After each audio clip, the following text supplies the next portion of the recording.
Hi.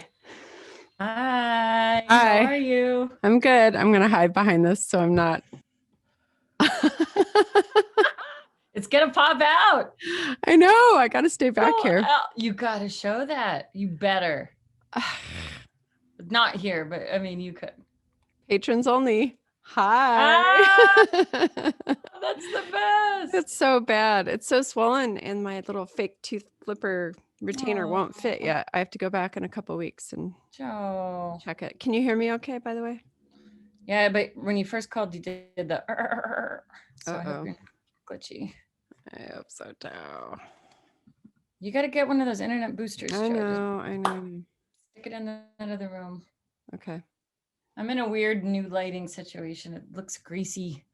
You look fine. Are you nice and close to your mic, though? That's the main thing. Yeah. Look at where it is. Oh, good. Okay. Because where it is, too, with the pillow behind it. Okay. It looks kind of far still. Is that 6 inches? That's good. Well, I'm going to get up like this. The problem, can you hear the fucking sirens, though? No. It is so loud in LA. Really? Everything it was helicopters and. I had to. I had to get rid of a helicopter noise in our last one. So yeah. From me? Yeah. Listen.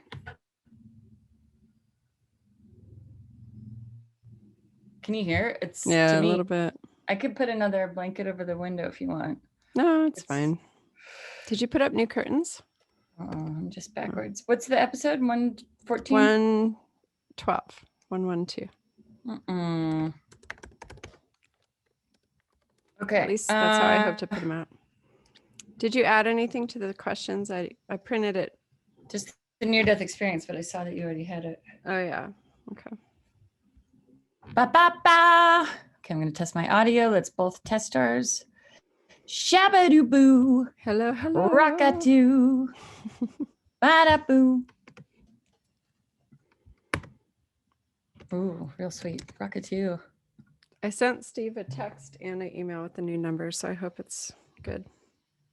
Okay, you have his number. Good. Yeah. Thanks for doing all this. I'm sorry. I've been such a non-contributor. It's okay. You're contributing to society with that degree. It's going to be great. Did you shave?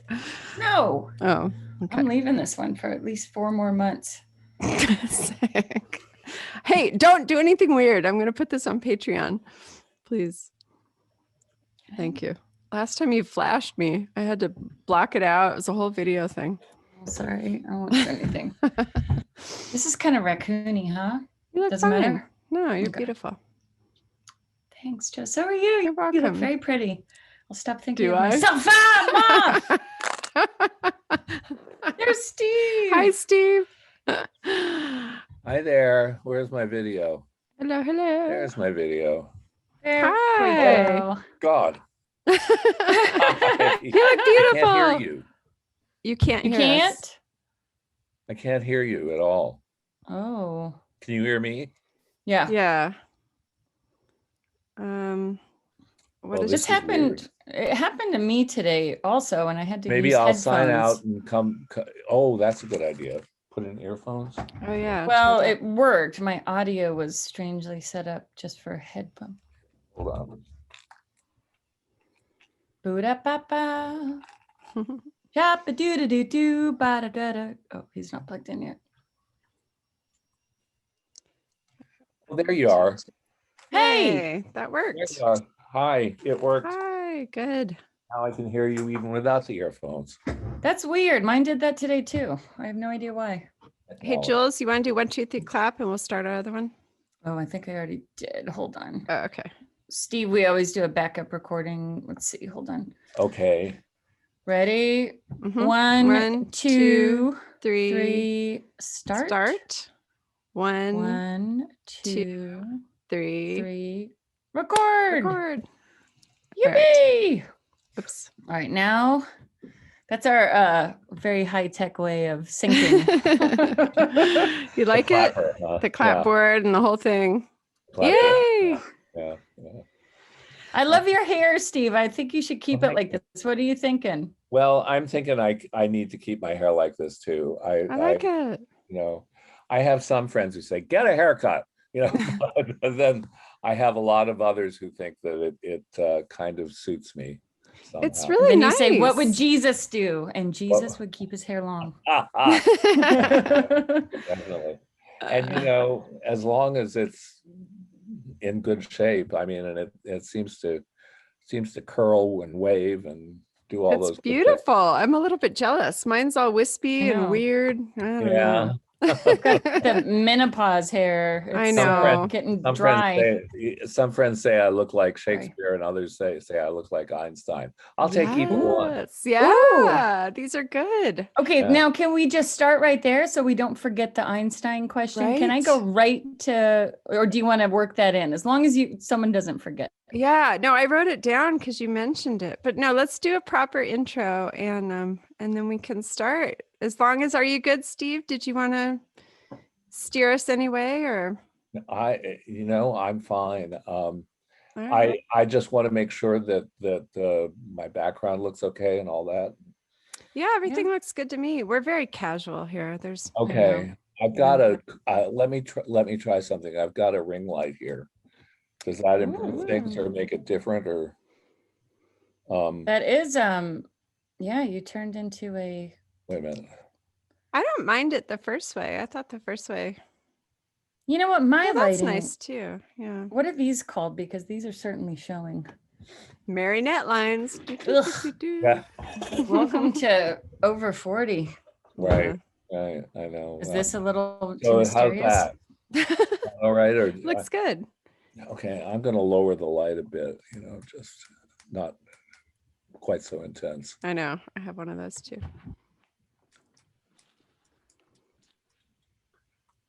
There. How's that? Looks good. Okay. Let's go with that then. All right. Okay, beautiful. All right. Shall right. we? Are we ready? Let's do it. Okay. Hey, it's Mouse and Weens. Welcome, everybody. I am Mouse. I'm Joelle. I'm the mom one down in San Diego. And I'm Weens. I'm Julianne. I'm up in LA in the film business, which is currently on hold for me. But and we also have our lovely guest in LA who is Hey.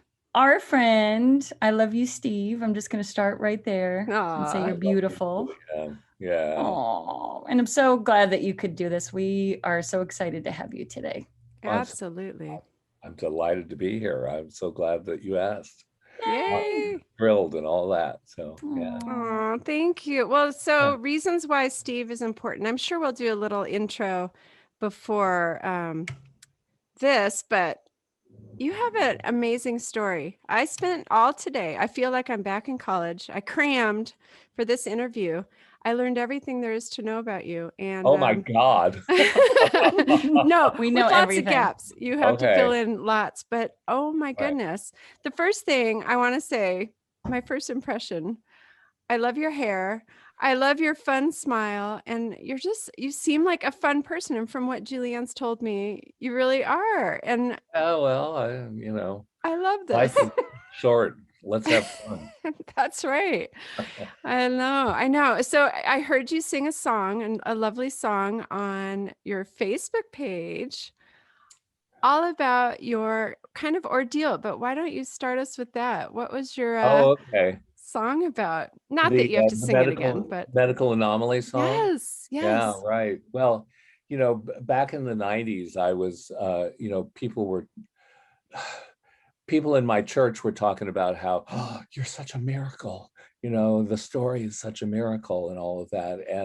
And in the medical world, the doctors would say, oh, well, you're a real anomaly,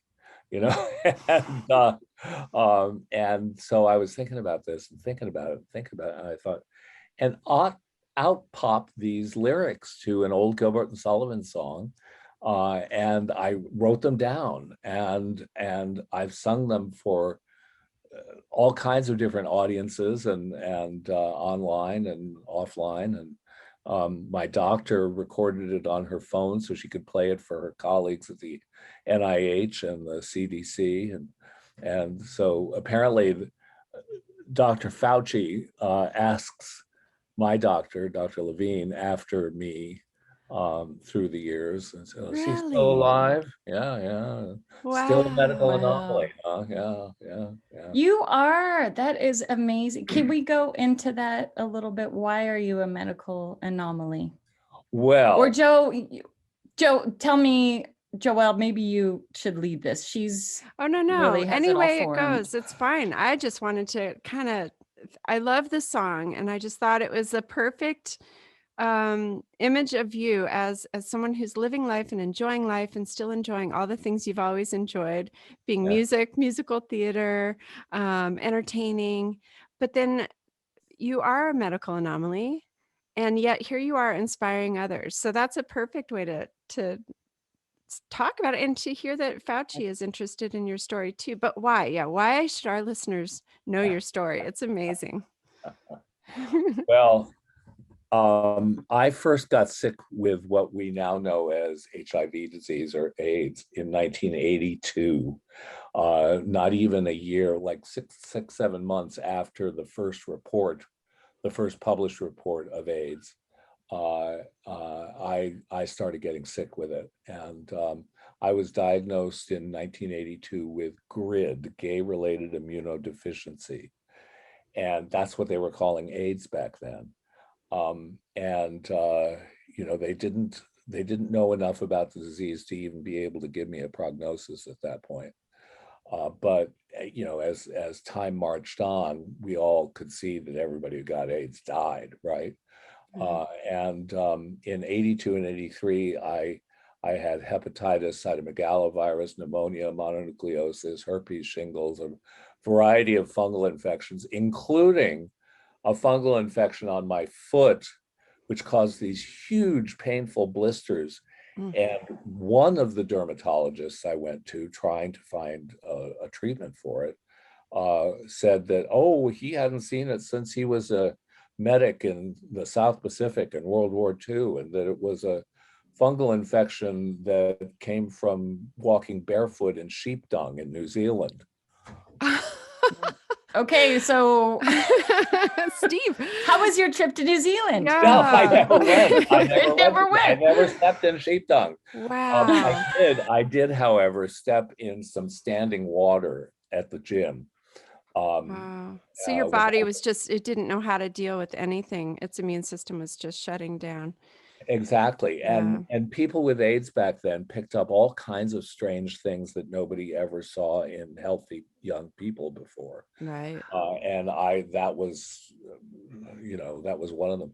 So I was sick all through 83, and then they came up with this diagnosis called AIDS. They hadn't discovered the virus yet, so there was no test for it. But the diagnosis of AIDS was defined by one of 5 specific diseases, and I didn't have any of them. So I had GRID, which was AIDS, but I couldn't be diagnosed with full-blown AIDS until April of 1984. I was diagnosed with stage 4 lymphoma and Kaposi sarcoma. And Kaposi sarcoma is what gave me the diagnosis of full-blown AIDS finally. And I was given by one of the nurses. The doctors never gave me a prognosis. Well, that's not true. They said, one of them said, well, you might live 18 months to 2 years. But a nurse read my chart and said that they didn't expect me to live to see 1985. Oh my That was God. 8 months away. So I was given 8 months to live.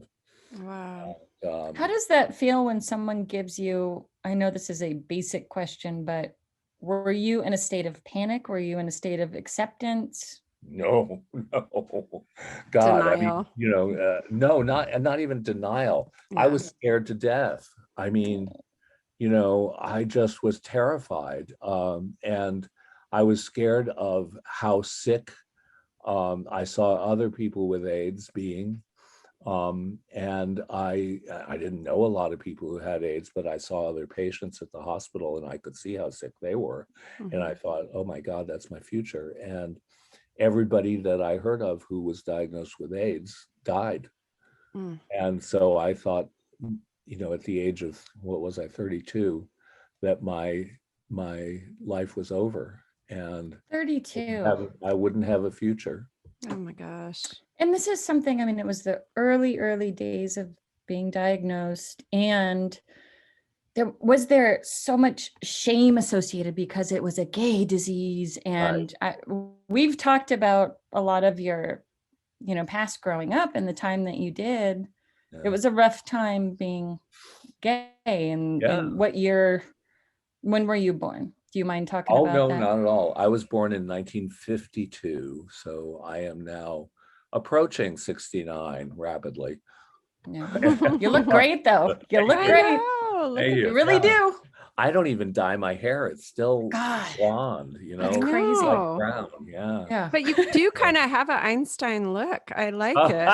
Which Thank you. we wrote it down. Julianne said we have to be sure to ask him about Einstein. So what is the connection? You were born in that. So your dad, there was a connection there somewhere. My dad was a math teacher, and he was a math teacher at Phillips Academy, Andover, as well as being the varsity wrestling coach there. And they would give faculty at Andover a year's sabbatical when they were fairly young still. And so my dad's decided to spend his sabbatical at Princeton, where he had done his undergraduate and graduate degrees.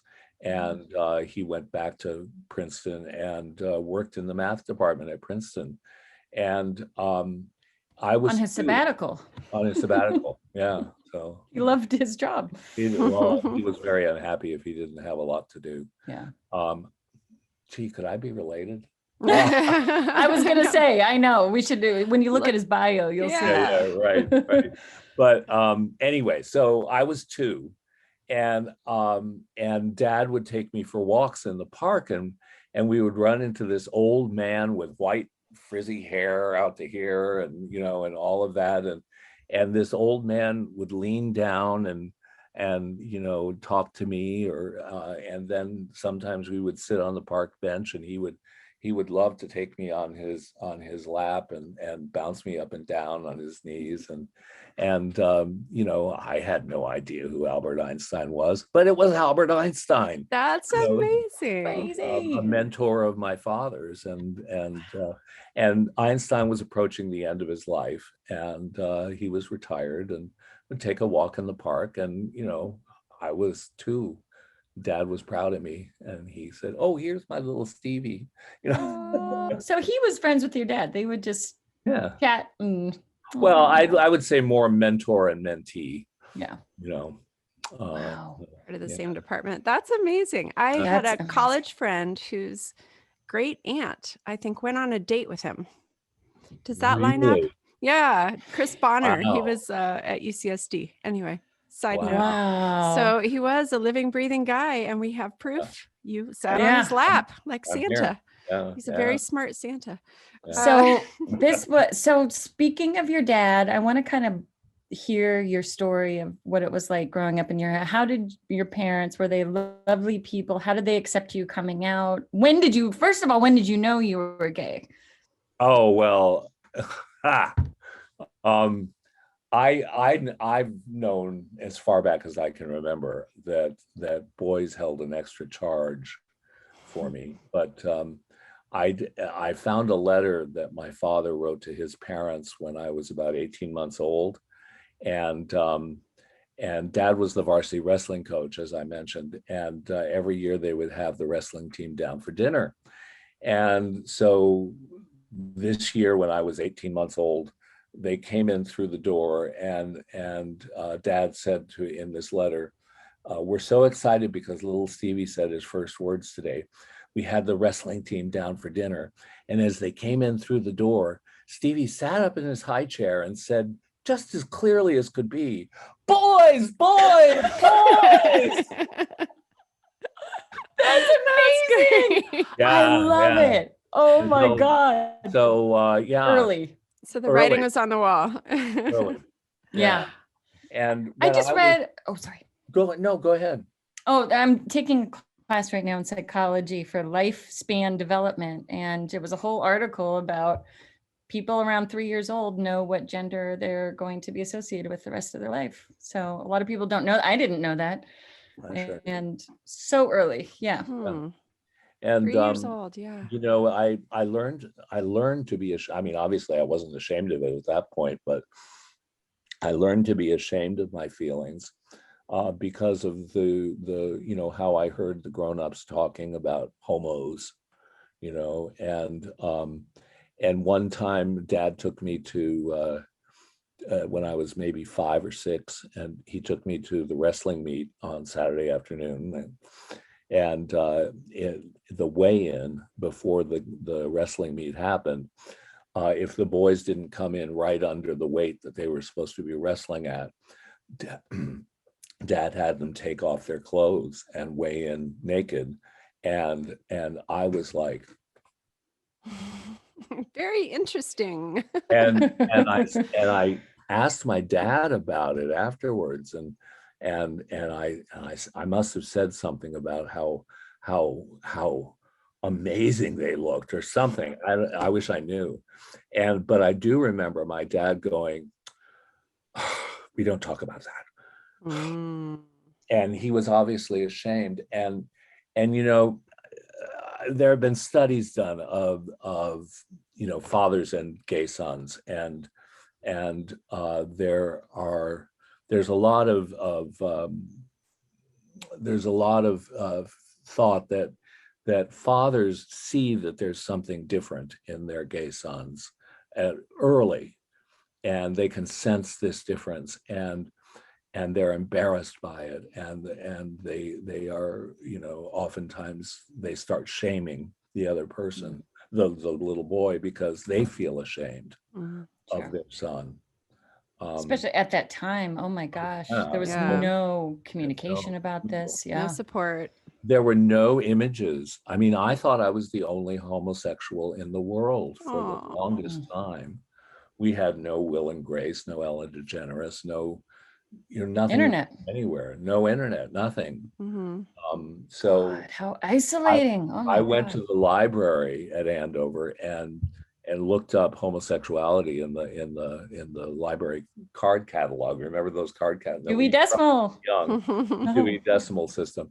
But I looked up homosexuality and I found a book in the library that talked about it, and it was a psychology book, and it talked about perverts and deviants, and how perverts and deviants who, you know, were into same-sex coupling were destined to hang out in back alleys and be murdered and stabbed, and you know, and stuff like that. And I thought, oh my God, is that what awaits me?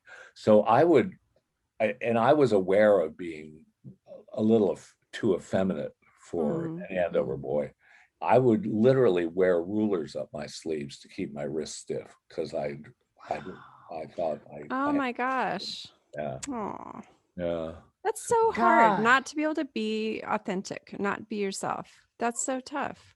Right. I mean, I guess we all do it to a certain degree because, you know, kids are kids and society is that certain way. But wow, that's so tough. Now, and you were raised in a church environment too. So then there's probably an extra element of shame and should. And Sure. Well, I was raised in a congregational church, and my parents were Presbyterians, and my grandparents were Presbyterian missionaries to Korea. My uncle was a Presbyterian pastor, and my parents were very involved in the church, and so when I was about 15, I went to the pastor of our church and had an appointment with him, and I sat down in his office, and I don't know how I ever summoned up the courage to do it, but I said, I think I may be gay. I think I may be a homosexual. And he jumped up out of his chair and started pacing, looking at his library like he was going to find a book that would tell him how to handle this. And, you know, and he was like totally freaked. And he said, I don't really know anything about this. I think it's probably just a phase that some boys go through. And you know, don't tell your parents. They would be so upset if they knew, you know. Oh. So now you're extra isolated. Right. And Don't back in the tell closet anyone but after you me. summon the courage to talk about it too. You said, don't tell anybody. Yeah. Wow. Wow. So how long did it take you to finally come out and talk about Well, I went to college at Northwestern and studied musical theater and theater, it? and, Yay. and all that. And I performed in a lot of shows, did summer stock, and that whole, And still doing it. The Gay Men's Chorus Famous of chorus of Los Angeles. LA. Yeah. I Yeah, love it. Yeah. I had good love friends we used to work with that do the San Diego version too. And they're Oh great. yeah. Oh, The yeah. San Diego chorus is great. Mhm. Yeah. Yeah. So anyway, so I drank all through college, and I got the first year out of college, I just drank my shame. You know, I was so ashamed, and I isolated myself, and I just sat in my apartment and drank.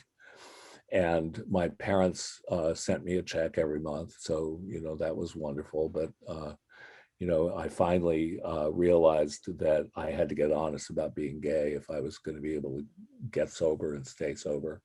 What year So, was this? About college years? 1975. I graduated from college in 74, so 75. And yeah, and so I met a group of gay sober men, and there weren't a lot of resources for us back then, but there was a church that encouraged, not just encouraged, but affirmed LGBT people for being who they are. And indeed, the church was made up primarily of LGBT people. It was called the Metropolitan Community Church, MCC.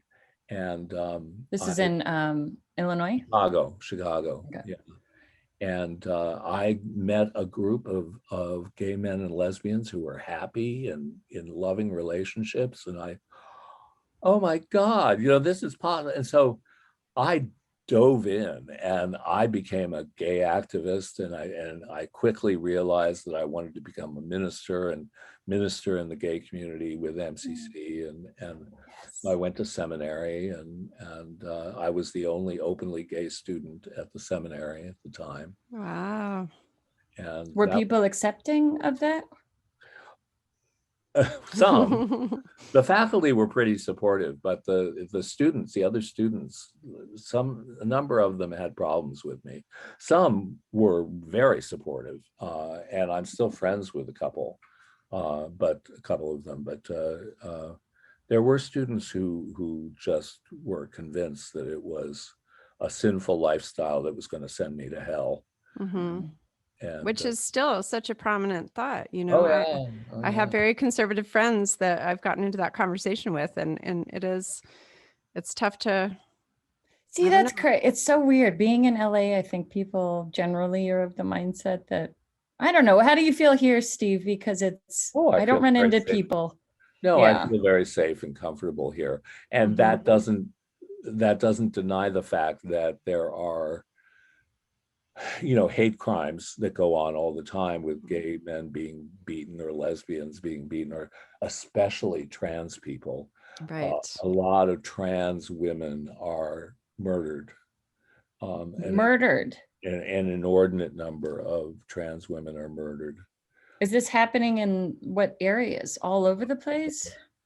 Well, I think it probably happens more if, you know, there are some trans women who, to support their transition, prostitute themselves even before their transition, but when they're dressed as a woman, and they prostitute themselves, and the men who pick them up discover that they're not quite all woman. They have a little extra, and they murder them. I mean, I've seen that happen with gay men too. When I was a pastor in Hartford, Connecticut, one of the men, well, I knew of two murders of gay men that were both, you know, men who'd picked up another man in a park or somewhere and brought them home. And when the other man discovered what the host wanted to do, they went into a rage and killed him. Oh God. Gosh. So Yeah. it's still happening. It's always crazy to me, but then it's not crazy after this whole Trump wackiness. You know, you Oh, I start to see know. true colors. That gave permission. Yeah. Yeah. More.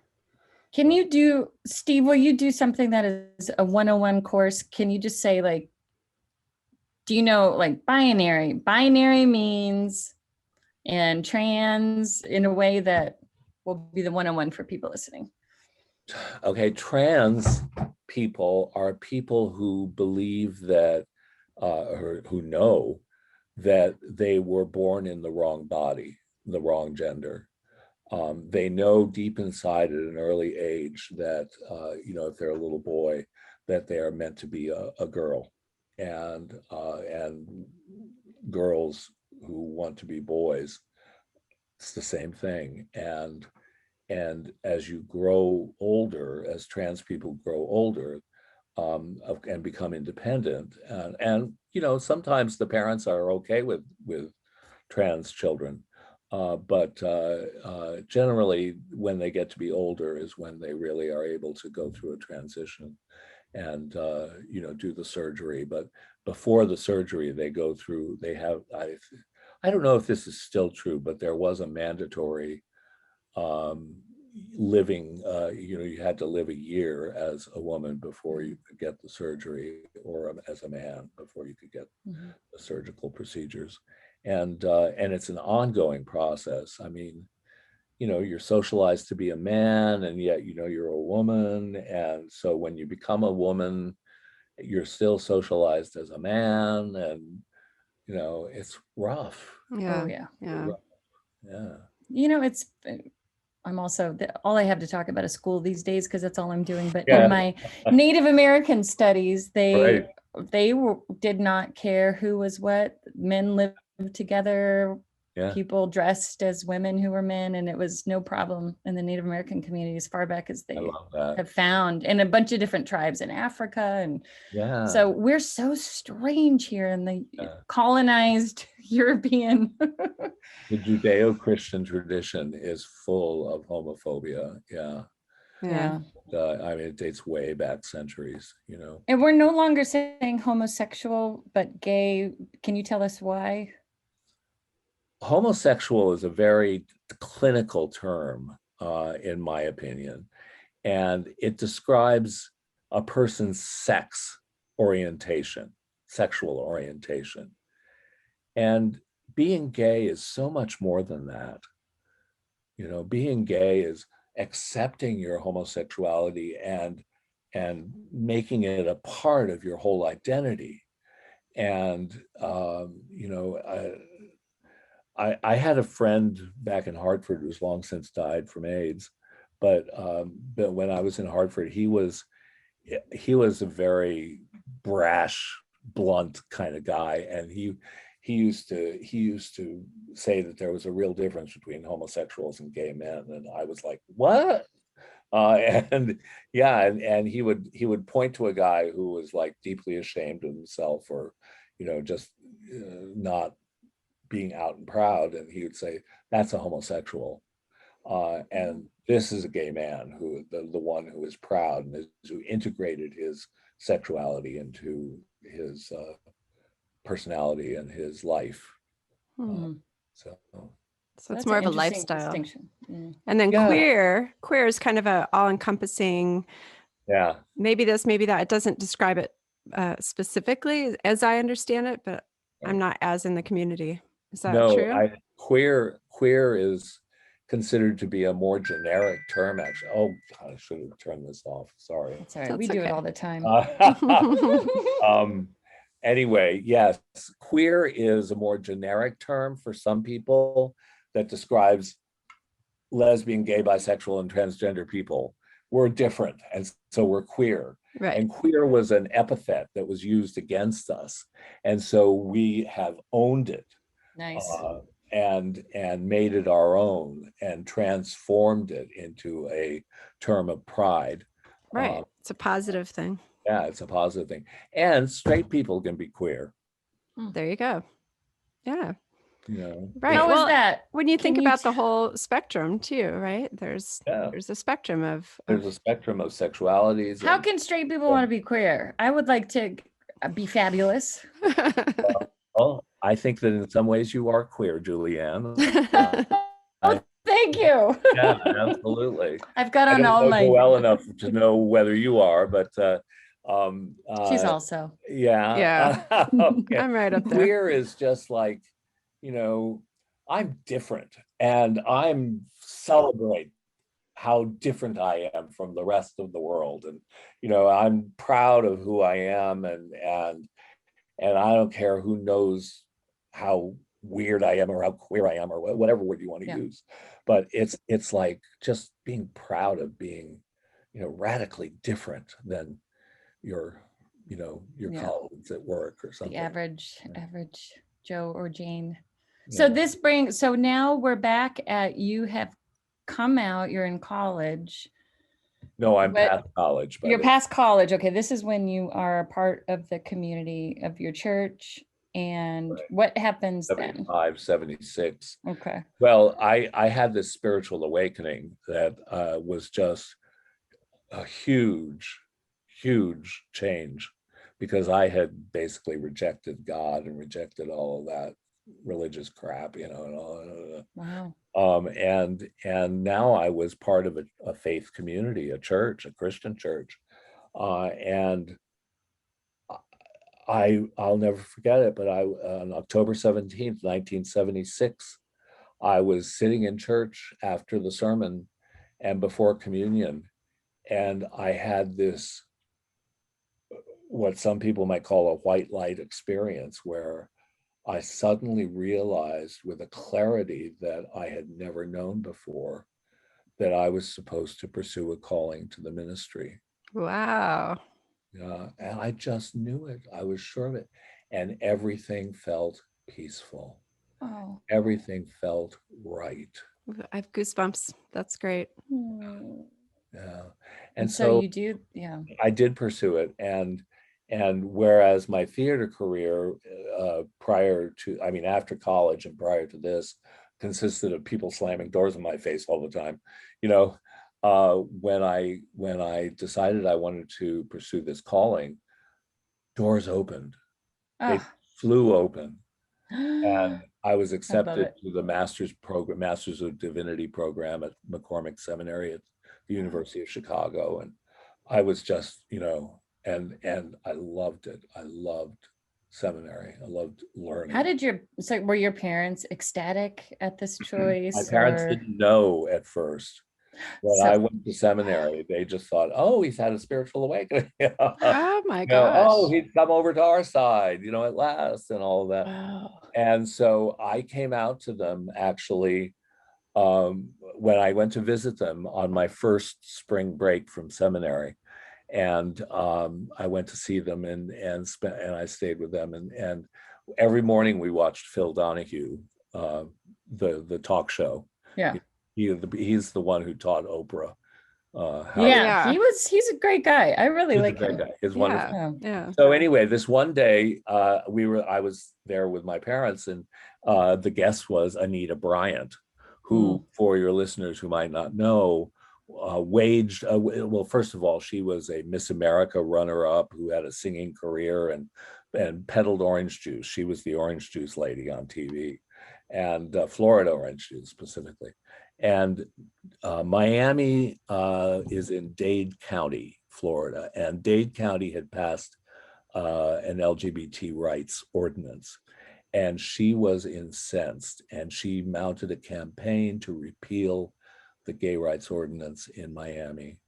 And she became the symbol of I mean, there was a huge amount of friction going on in this country around gay rights and LGBT rights. And, you know, there were victories here, there, and everywhere in surprising places sometimes. Florida. And Florida.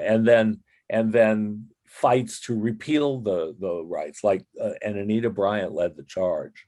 Wow. And was she the first real famous person on that side? Anti? Well, or were that's a there good question. several more? I'm sure there were others before that. Okay, keep But- going. I'm sorry. I mean, this was when gay rights was new. You know, Stonewall, the big riot that started the whole gay rights movement, was just in 1969, and this was 1976. So not all that much later. And so people actually, Anita Bryant had the effect of bringing people out of the closet in droves because people were so incensed. Mm. Get that worked against her. Harvey Oopsie. Milk, the San Francisco supervisor, the first openly gay person elected to office in this country, he was saying, we got to come out. The way to fight this is for all of us to come out so that people can see, oh my God, my sister is gay, or oh my God, my brother's trans, or It's like the Me Too whatever, movement, put a yeah. human face. And the Me Too movement, exactly. And so Anita Bryant and Harvey Milk, they galvanized this whole surge of hundreds of thousands of people coming out in the 70s. And the 70s was a great time to be gay.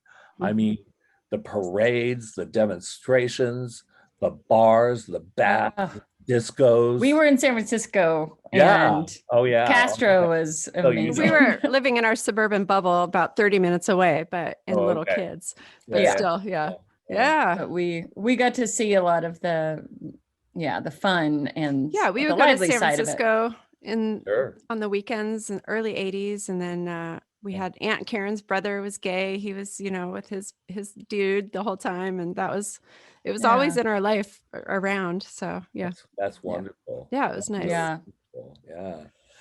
Wow. So this was Oh, happening. I was coming out. That I was telling you the coming out story. Right. Anita Yeah. Bryant was on Phil Donahue, and I couldn't help but make comments like, "Oh, that woman," or "Oh God, she's the Antichrist," or stuff. I mean, I made my displeasure with her known. And it was obvious. And that night after dinner, we were sitting around the dining room table, and my father asked me, "Do you think you might be a homosexual?" Wow. And I went, Pass the potatoes. yes. I said yes, and Wow. my mother started crying, and my father reached across the table and took my hand and said, "You're my son, and I love you, and nothing can change that." That's so great. That's beautiful. And after I'd gone back to Chicago, he wrote me this beautiful handwritten letter saying much the same thing. Oh, that's Yeah. wonderful. Now, do you think your mom reacted out of shame, or was it fear for you, or just knowing that your path was a little bit harder? Did she come to accept it, or?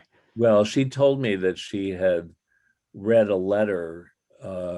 She had been going through my stuff in my bedroom and found a letter that a gay friend of mine had written to me saying, "You just got to come out, Oh, okay. It's great out here, and the water's fine." And she knew. And she knew at that point. And, mothers sometimes just sense those things. Oh, yeah. Just like fathers do, and mother was from the school of, "Oh my God, I caused it." I'm moms do that. and a lot of issues. And so I worked very hard at helping her understand that it wasn't her fault, that it wasn't anybody's fault. It wasn't a matter of fault. It was a matter of joyously embracing who I am. Mhm. And she never quite got there. I mean, she expressed her love for me, and she gave verbal support to me and all of that, but it was hard for her. And so Yeah. yeah. And I think Well, that was probably Joelle right. relates. Well, as a mom with 3 kids who, Not Joelle. they're on great paths, but every little stray, you do worry as a mom. Is he being too aggressive? Is he not caring about people enough? Every little thing. So Yeah. And you Or do is kind of there, take it in. oh, I'm sorry. I remember a mom just saying, well, I just want your life to be easy. And it would, certain things would just, moms want their kids to walk through life with ease, not being Mhm. ridiculed or shamed. And that was Exactly definitely it. on my mother's mind, on my Yeah. mother's heart, was that I was going to be destined to be very lonely. And, Mhm. she was very upset that I would never provide her with a daughter-in-law and grandchildren. Oh, were you the only son? No, I had an older brother, just the one sibling, and he was married, and his first wife died after, well, 2 years after she gave birth to a daughter who is Mm. my niece, Jen. And Jen and I are very close to this day. That's great. But anyway, then he remarried, and neither of his wives, the first wife died from complications of an automobile accident, by the Oh way. my gosh. Anyway, so neither wife really wanted to take care of mom the way that mom had taken care of her mother-in-law. Mm.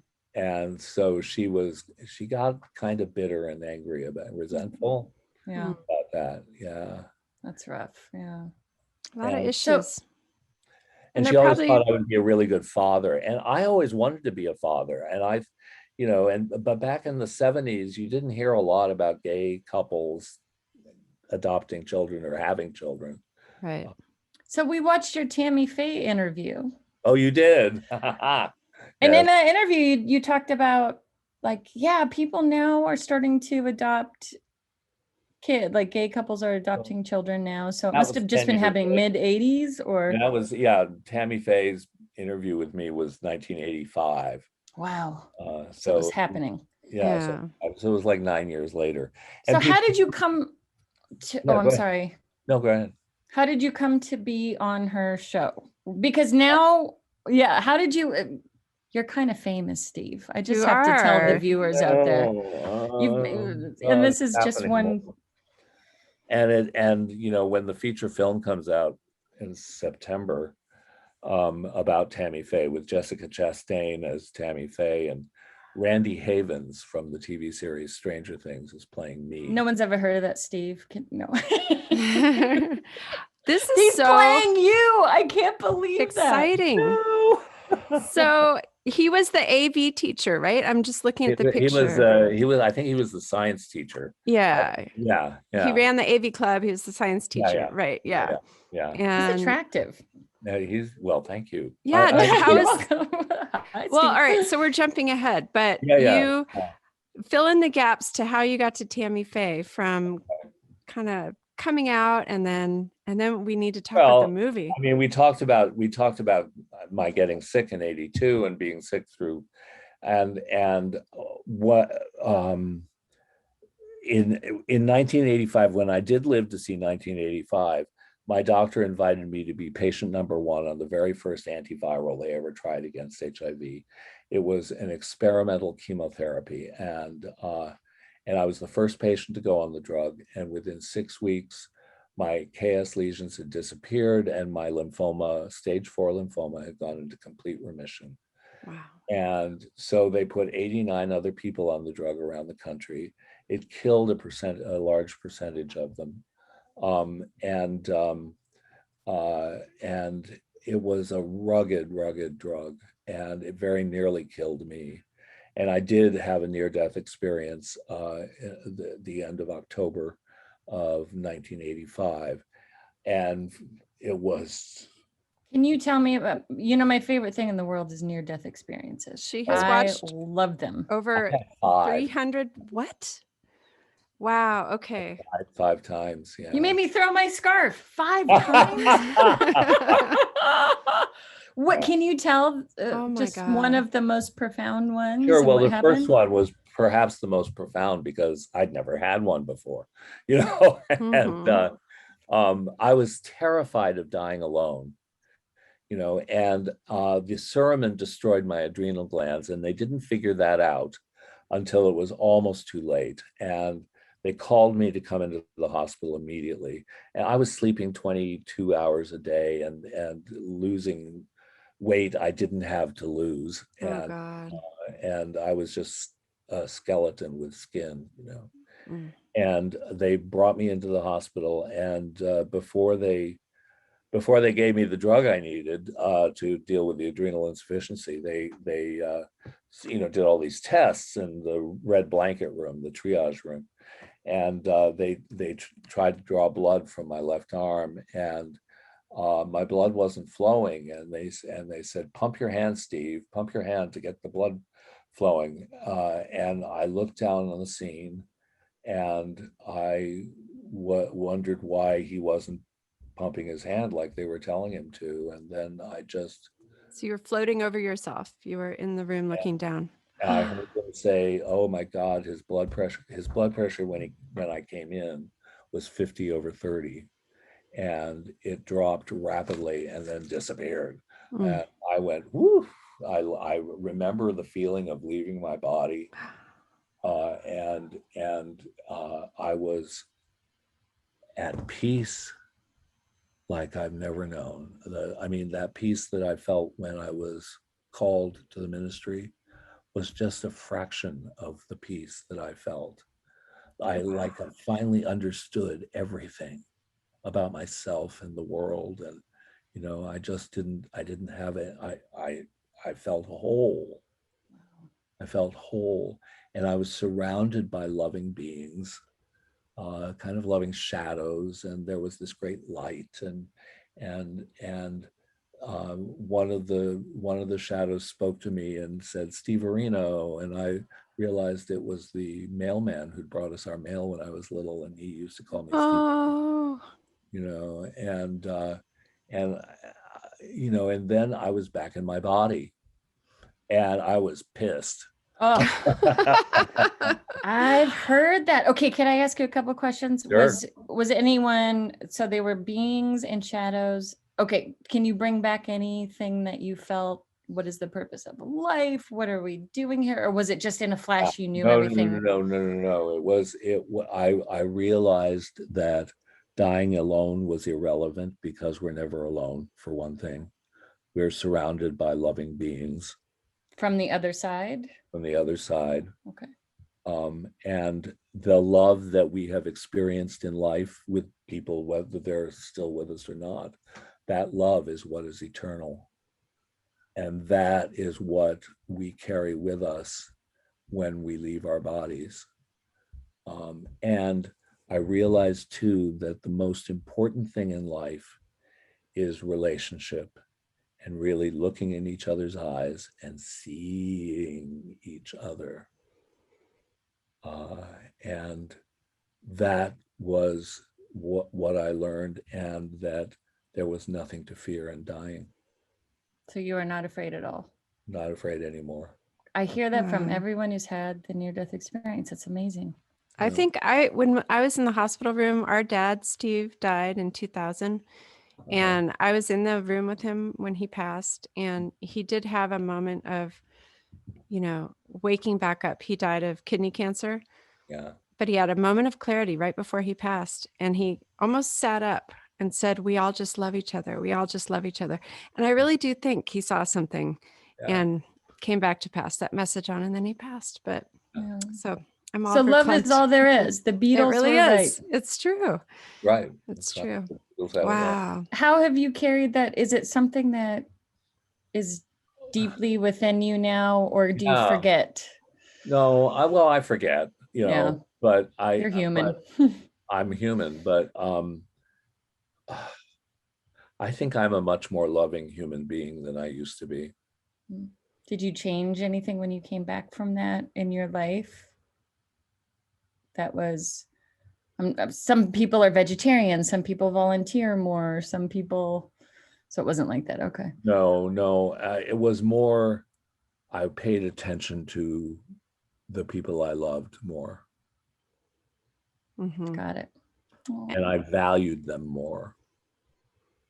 And you were That's a amazing. chaplain in a hospital too. Right. And Well, first I got well. yeah. Wait a minute. We're There's a jumping all lot over. So I was in complete remission, but I was dying because of the toxic side effects of the drug. And that's when I went on the Tammy Faye Baker show. Okay. 2 weeks after that near-death experience. Wow. So she was already calling you a miracle. Yeah. This was a miracle that you survived through this drug and your cancer went into full remission after 4 stage. That's crazy. How did she find you? What was? Well, apparently she decided that she and her husband, Jim Baker, decided that they wanted to have a gay man with AIDS on the show for her to interview. They didn't think that it would be good for the interview to be on the main PTL, the flagship show. They had me come on. Well, they decided they would have someone come on the Tammy Faye's little talk show called Tammy's House Party. So her producer searched. They really wanted to be the first televangelist to ever interview a gay man with AIDS. Okay. And so she did. And so her producer called all over the Southeast and the Eastern Seaboard and couldn't find anybody who was willing to come on the show and talk to her. Wow. Why was that? It was because televangelists had a reputation for hating gay people, and AIDS was God's punishment against us for being gay. Yeah. I mean, that was a real dynamic of televangelism, and conservative Christianity in general. So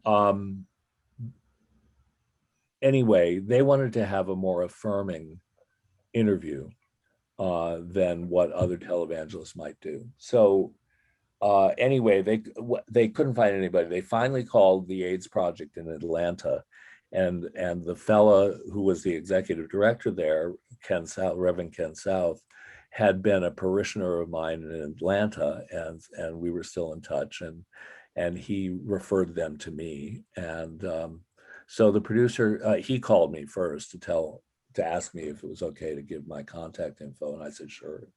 So that's how it happened. Were you nervous? Did you have to grapple with this idea of going on? In talking to them, I told the producer that I did not want to have to debate homosexuality in the Bible. That I would be clear that I'm gay and I'm proud and I'm a gay Christian.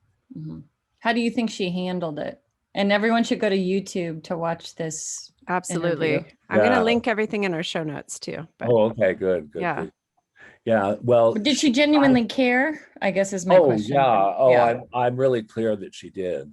And she was very genuine in her caring and concern. And, she asked a lot of what you and I might consider to be stupid questions, or just like, oh, come Basic. on, really?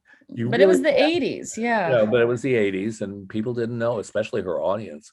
Yeah. And so she spent the first 15 minutes talking about being gay. And, a reporter recently told me that he suspected that she was dealing with issues in her own marriage in trying to feel me out about, how can you be sure you're gay? And, maybe you just haven't given women a fair try. And was her husband? Did he come out? His husband was reputed to have, no, he did not come out, but her husband was rumored to have homosexual liaisons. This was Jimmy Baker and Jim Baker, sorry. What, something came out in the news recently. Did they have, this might've been someone else, the pool boy that they were having. Secret sex. That's somebody else though. We won't go into that. Anyway. Yeah. Okay. It wasn't them. I don't think. So, I have to tell you a quick story though, about the whole, Jim Baker being a homosexual thing. I don't know that he was, but I was having dinner with a friend of mine at her father's house. And my friend, this was 1987 when Jim and Tammy were being destroyed basically by Jerry Falwell. And Jim, my friend told her father, Steve was interviewed by Tammy Faye Baker just 18 months ago, and his father said, "Oh, really? Well, so do you think that Jim Baker is gay?" And I said, "Well, my gay friends and I have talked about that, and we've decided that no self-respecting homosexual would let a woman wear makeup like that." Uh, and my friend's father said right away, "Well, that's just the point, isn't it? He wasn't a self-respecting homosexual." There you Oh, go. that's funny. Interesting. Smart father. Well, and she Wow. has, since your interview, so she did the interview with you. You were able to explain to her what you're dealing with, and it really did kind of break down some stigmas about HIV and AIDS. Is that right? Oh, it did, and about gay issues. Mm-hmm. It was the first time a televangelist had done such a positive, affirming interview, and she got in a lot of trouble for it. Really? She was crucified for doing that. Is that what you were And talking about that's with Falwell? Yeah, it's one of the reasons why Falwell brought them down, I'm Oh, told. he was such a dirtbag. Her son, their son, Jim and Tammy's son, Jay Baker, is a friend of mine, and he's told me that my interview with her changed not only her, but the whole family. And Wow. she started bringing Jay and his sister, Tammy Sue, to MCCs, to LGBT events, pride parades. She even brought them to hospitals and hospices to visit people with AIDS. And Jay told me it changed him, because of what transpired between me and Tammy. See, and this is so beautiful. You got the calling to do what you did. You ended up on that show. If it were someone else, you never know if the person would have handled the interview as well, but you were able to really represent in this beautiful, open-hearted way and change people's lives. That's great. Testimony to you, Steve. That's huge. Yeah, all through the years, I've had people come up to me every once in a while, and actually quite often, and say things like, I was 12 years old when your interview with Tammy Faye was on TV, and my mother always had PTL on, and I was 12 and I was really grappling with, whether I would live, whether I would kill myself. Wow. And I decided not to because of your interview. I decided I could be gay and Christian. And so Aw. thank you. And That's amazing. I've had all kinds of people tell me similar kinds of things, I just saw suicide rates for people who are gay. It's crazy. Maybe we can insert statistics because it's Right. Yeah, especially it's it's better now. mental health month too. Oh, And that was one of my questions was mentally, now that you've kind of you went from death's door a couple times, right? Because you got well and then you got sick again. yeah. It's got to do a number on you mentally. Yeah, I I mean, would think so. understatement of the year. Do you have Yeah. advice for people who, I mean, because now that we're looking at the time of COVID and people have lost loved ones or are dealing with sickness themselves, it's very similar, this whole pandemic kind of feeling. And then Sure. people Oh. that are against it, this division, it's Oh, it's kind of great. crazy. And even Allison Ingram, your good friend. I'm Pardon? sorry, Joey, get so excited, but she Yeah, was yeah. bringing up the relation to the pandemic and what Yeah. it was like early AIDS and it being very similar. Mhm. Anyway, sorry. So just curious if you have advice for people going through things. I mean, what was it that kept you kind of going, or what did you go through? I can't imagine. Well, my doctor, when she diagnosed me with the stage 4 lymphoma and KS and AIDS, she told me, if there's going to be 1 in a million people that survive AIDS, why not believe that you're that one and act accordingly? And I bought it. I took it. Wow. I ran with it. What was her And name? Alexandra Levine. And she's a top-notch scientist and researcher. She was the the head researcher. I don't know what you call them, but she was the in charge of the Surroman trials, the now notorious Surroman trials that I was Okay. on. And anyway, so, and then she also said, your mission, should you choose to accept it, is to stay alive long enough for us to find a way to manage this disease. She didn't say cure. I remember back in '84, she said, we'll find a way to manage it someday. I don't know about cure, but we'll manage it. And they have, and I did stay alive. That is so smart. That gave you the shred of hope, probably. Yeah. Oh, to absolutely. Just keep, And yeah. and that's what when I got well in '87, my denomination, the MCC denomination, made me the field director of AIDS ministry for the entire denomination.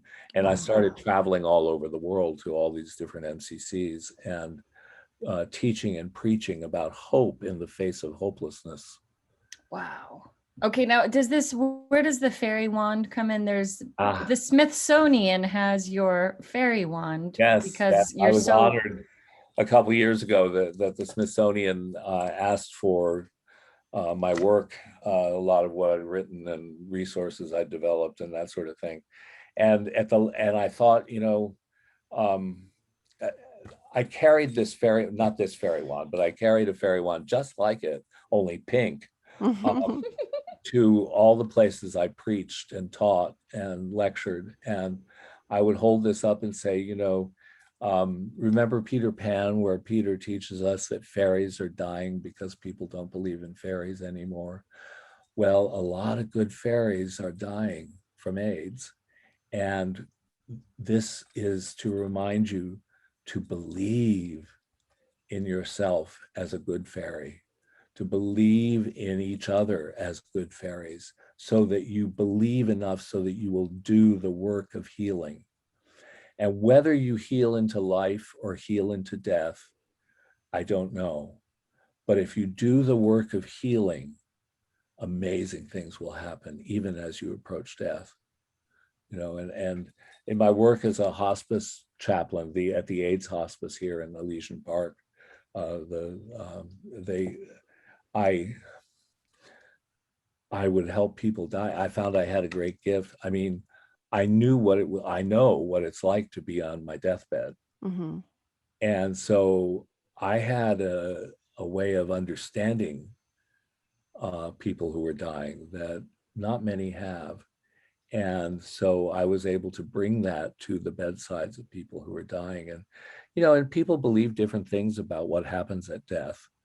And it was not my job to try and persuade them of, one thing or another, but to learn what they believed and try to support that belief with hope. For instance, if people believe that death is the end, that's it, kaput, over. Hope for them means that they're finally going to be out of pain, that the pain will be over, the suffering will be through. And, of course, the traditional beliefs in heaven and hell that a lot of people in our culture buy into.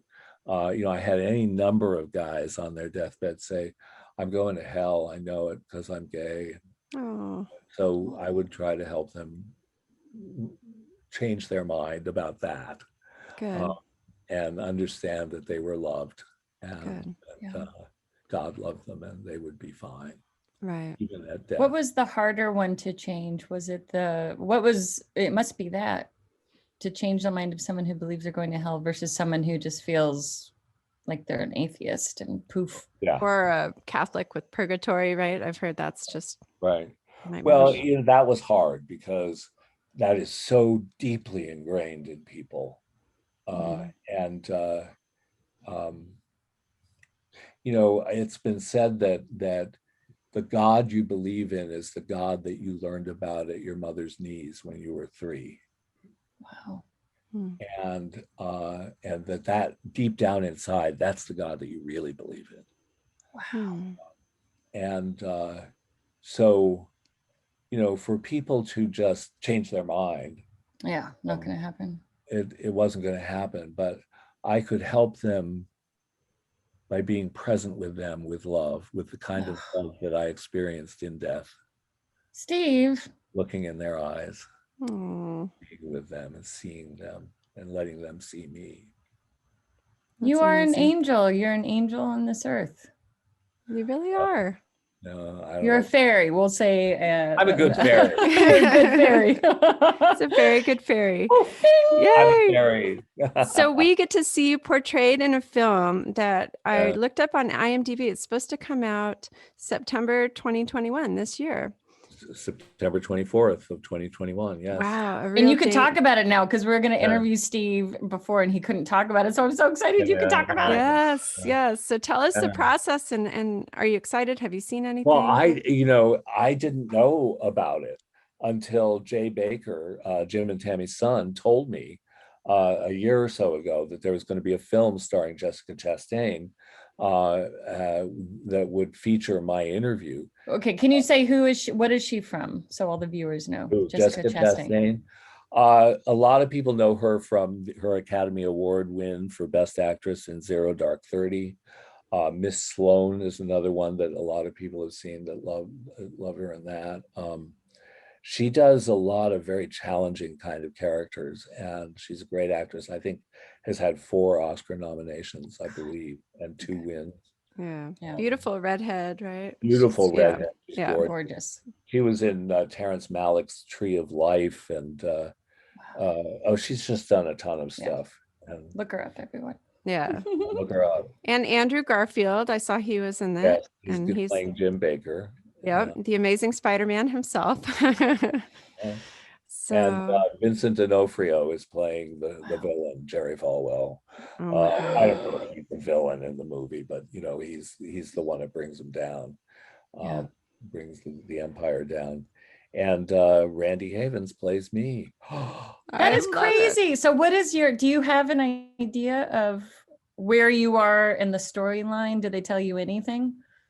Jessica tweeted me privately that my interview was the main center of the film. Wow.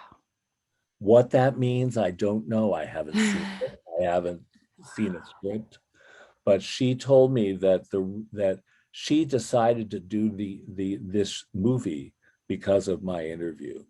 Wow. Oh, Well, and that it's just- so that pi- gave me chills. And she's Yeah. a producer of it, so she put it right there in the middle.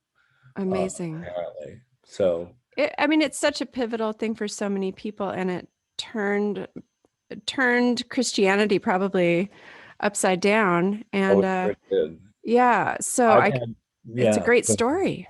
Yeah, I've had people tell me who worked at PTL back then that everybody was talking about it for like 2 years. Wow. And What's PTL? praise the Lord, PTL Network.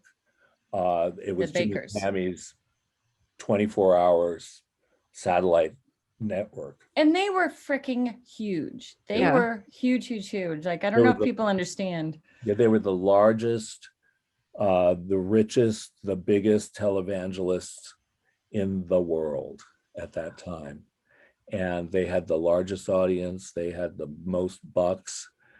They built a water park to go along with the timeshare condominiums that they built right outside the studio. I mean, it was all called Heritage Village USA. And that's one of the reasons why Jim got in a lot of trouble, was for The selling money. more timeshares than there were. Okay. Wow. And then, Frauding people. do you happen to know how many people saw that interview with you I and have Tammy? no idea. Yeah, I'm sure it was millions. Yeah, Oh, and I Like, saw billions. somewhere you had the only copy of it. Is that right? I For did. a while. Yeah. Yeah, and I was fortunate that one of the MCC pastors in I think she was in Fort Worth or Arlington, Texas. She watched Jim and Tammy every morning, and when she saw that I was going to be on it, she put in a VHS tape and recorded it and sent it to me. And if it weren't for that, we wouldn't have it. You're kidding. Wow. They didn't Yeah, record YouTube. at the time? Their own show? That's crazy. They didn't record their own show Oh, on I'm the sure network. they did, but when PTL fell, everything was lost. Wow. Probably in the hands of the FBI somewhere in some closet. Yeah, yeah. Oh my God. I mean, Yeah. this is amazing Yeah. that you were instrumental in the shift in a lot of people's lives just from that interview. I And had good no for her idea. too. I had no idea either. I mean, I remember coming home from the interview itself that day, and my neighbor Lucia came over, and we sat there and laughed uproariously about my having gone on Tammy Faye's house party. And I told her, "Oh my God, I did a terrible job. I should have done this. I should have said that. I shouldn't have said this." And oh my God, I was so Oh. embarrassed about it. I'm so glad nobody will ever see it except Oh my God. audience. And look Nobody where I it's know led will you. ever see it. Yeah, I know. And here we Jessica are. Chastain is now, oh my God, that's so crazy. That's Yeah. amazing. Yeah, And Tammy Faye has become an icon of sorts in the gay community too. absolutely. Was it that. because of I that? love that. That was the beginning. That was the beginning of it. And you know, people don't know my name generally, but they know that Tammy Faye interviewed this gay pastor with AIDS way back in the 80s. And so I don't know where I was going with that. That was iconic without. Oh yeah, and she became iconic after that because after that interview, as I said, she started taking her children around to gay events and to the MCCs and hospices and that sort of thing. And then when PTL fell, it was the gay community that embraced her and apparently helped her survive all of that. And she became a cult figure, you know, the grand marshal of LGBT pride parades. And Yeah. Look at that. And wasn't there, We she had- was in Palm Springs or something, and I know there's a big gay community there. And yeah. Exactly. And she had a TV show with that talk show with Jim J. Bullock, who was Oh, I an love that. openly gay, flamboyantly Mhm. gay man. Yes, I remember that. Yeah, yeah. And so and I mean, she became like she became iconic, and it all started with that interview. Yeah. Yeah. So yeah, we'll look for that. That's the eyes of Tammy Faye, you know, with her big eyelashes, of course, and the campy makeup, which I'm sure goes well with her singing and dancing and her championing of LGBTQ stuff. That's great. Yeah. So what else can we look for you? Where can we find you? You've got Oh well, my goodness. I'm being interviewed all over the place these I days. know you have. I looked up your BBC and list. NPR and oh my God. It's Oh my amazing. God, Yes. Steve. Yeah. I mean, and they all want to talk about Jim and Tammy for the most part. And Really? yeah. And I don't know why this resurgence in interest in her right now with the movie and all these interviews. The interviews have nothing to do with the movie, but they still want to talk about Tammy Faye. Wow. Yeah. And so But what do you want to talk about? Because you have a book you just wrote. I'm Yes. imagining you would I'm want working on my memoir. I'm on my third draft. to. Yeah. And I think I'm finally getting it. You know, I spent COVID writing this. Yes, I can't believe you were doing it every day. Every day. I would sit Wow. Monday through Friday or Saturday sometimes too. And you did not leave the house. You were a COVID, you stayed locked in. I was locked down. I was locked down. Is your health, are you still immunocompromised or how are you now? Somewhat, but Yeah. I'm very healthy for someone who's had AIDS for 40 years. Yeah. You know, I'm very healthy. And considering what I went through, I got very sick again in 2012. And that's when I had my last 3 near-death experiences. Oh my God. Anyway, I was very sick with pancreatitis and a whole bunch of other things. And very near, and anyway, I was telling a reporter about this and how I kept coming back. And she said, if it's so wonderful, why do you keep coming back? And I just blurted out without thinking about it, because I love life. Oh, I don't want to miss anything. That's and it. you're helping so many people too. Well, that's a lovely thing that's happened. But I love singing and dancing with the Gay Men's Chorus of Los Angeles, and I Ugh. love all of my friends that I meet on Zoom and all over the place. And I mean, it's just remarkable. And I'm so grateful today for the good health, the fact that I survived. I mean, each new birthday is a triumph. I wasn't supposed to see 33, so Yeah. 69 feels pretty damn good. That's right. I know. 1985 to now. Amazing. What a beacon of hope you are. You really are. And Julianne talks so highly of you. She's been I love talking about you. you forever. It's amazing. And just to see you and your community, that's so wonderful. I love it. What a We love story. Steve. Everybody loves Steve. We're just so lucky to have you here. Thank you for doing I this. know. Thank you so Oh, you're much. so welcome. I'm so Now, glad. do you have a website or anywhere you'd like to send people to watch for your book coming out, or Well, kind of I don't really. I mean, I'm on Facebook and Twitter and Instagram, and people can find me there. And I, I need to get more of a presence out there. now, are you Yeah. are you still preaching at MCC? Occasionally, Okay. Yeah. yeah. I preached at Jay Baker's church a few weeks ago. Nice. He invited me to preach at his church, which is in Seattle, but of course, we can go to Virtual. churches all over the world now. And I preached right here Wow. at my laptop. I love and, it.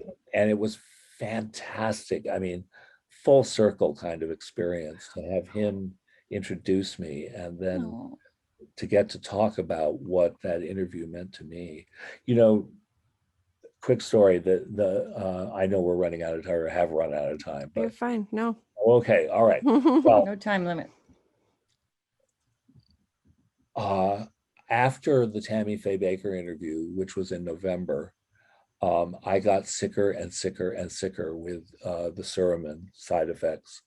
I went blind. I was paralyzed on the left side of my body. I lost all my hair all over my body, and I wasted away to nothing but a skeleton with skin again. And everybody was convinced that I was dying. My cancers were still in complete remission, but everybody was convinced I was dying. Well, Tammy Faye had sent me her albums, which were on cassette tapes in those days. And she sent me these cassette tapes with her albums of singing all these Christian hymns and everything. And most of it was like, but there was this one song she sang, which really engaged me and got me in my heart. And it was, "Don't give up on the brink of a miracle. Don't give up on the brink of a miracle. Don't give in, God is still on the throne. Don't give up on the brink of a miracle. Don't give up, remember you're not alone." And I sang that with her over and over and over. And I sang it by myself over and over and over again. And I got my miracle. I started to get well. And I was well for 20 years after that. Aw. I Yeah. love that. There's got to be healing in music and connection with people, and that's part of your true heart. So, oh my A gosh. reminder of your near-death experience. I mean, that was what you knew to be true. I'm going to make meaning out of that, as you had this near-death experience, and that was it. You're never alone, and we're not alone ever. And That's it's so right. hard to Really remember that important. sometimes. What's really important is the connection of the heart, Mhm. connection to the heart. How do we do that, Steve? Will you give us a little of your ministry? How do we we're so caught up in our lives and our craziness, and now we're going back into the world.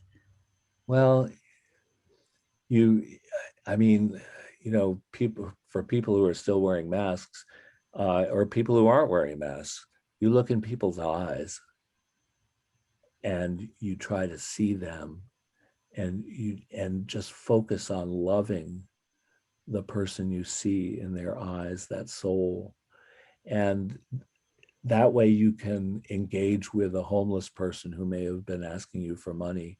You can look in their eyes and see the human being in there and love them. What about someone you really don't like and that has wronged you? What do you do with? Well, I know this is a hard question, but I really do wonder when someone, yeah, that's the hardest one. It's true. You know, I think that it's important to realize that at the end, you want to feel peace with everyone. And it's important to realize your part in why you don't get along with that person or why you don't like them. You look at your own part in that. My mother and I have had, I mean, she's gone now, but she and I had a lot of difficulty in our relationship in the later years of her life. And, you know, I had to realize that it was hard for her to have me for a son. You know, it was really hard for her with all of my frailties and my humanity and all of that. And that helped me love her and be with her as she died. I was there with her for the last 10 days. And that's where I made amends to her, you know, and so I was able to be there and love her, and I hope she felt that love.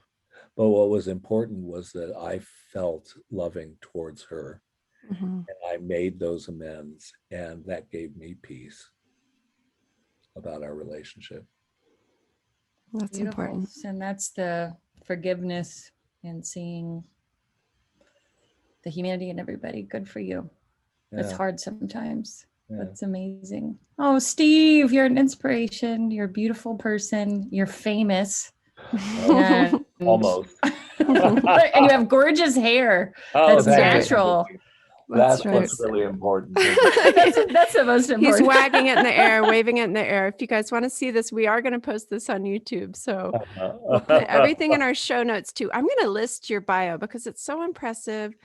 The awards you've won, you've been with presidents. I mean, you've been so recognized, and we're honored you're with us.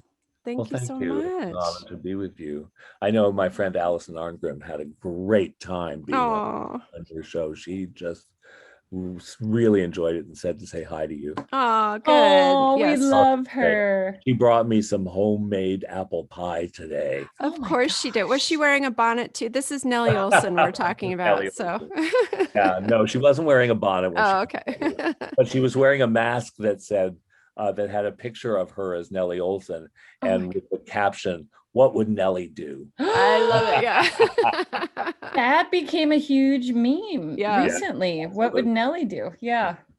She had a resurgence. Oh, what a beautiful person. And she was a big part of the AIDS movement. That's how she met you originally? Right. Yeah. That's right. AIDS Project Los Angeles back in the 80s.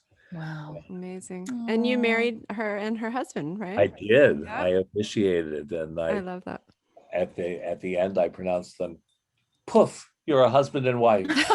With a scary one. And I threw fairy dust over them. You married by a fairy. I love it.